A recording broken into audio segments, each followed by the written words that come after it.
Bagaimana cara meredakan batuk pilek pada anak di rumah? Mari kita kenali dulu batuk dan pilek pada anak.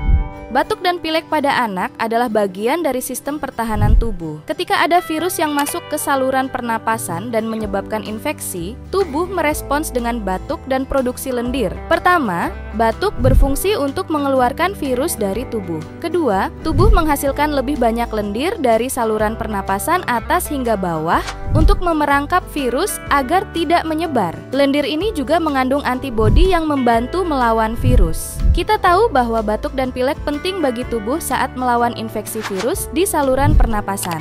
Namun, batuk dan pilek sering membuat anak tidak nyaman. Tujuan kita bukan untuk menghentikan batuk dan pilek, tetapi untuk membuat anak lebih nyaman. Bagaimana caranya? 1.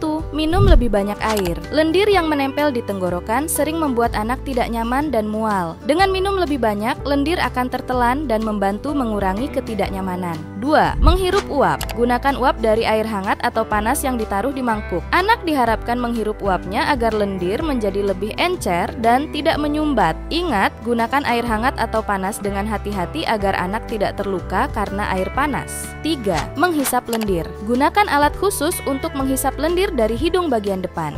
Jangan menggunakan mulut karena bisa memindahkan bakteri dari mulut orang tua ke hidung anak. Pastikan alat hanya digunakan di bagian depan hidung untuk membantu anak bernapas lebih lega. Jika anak terlihat sesak napas, segera bawa ke dokter atau rumah sakit secepatnya. Video ini bersumber dari video Dr. Misa Dito Afrizal, spesialis anak. Terima kasih telah menonton. Jangan lupa untuk subscribe, like, dan bagikan video ini kepada ayah bunda lainnya. Sampai jumpa di video berikutnya.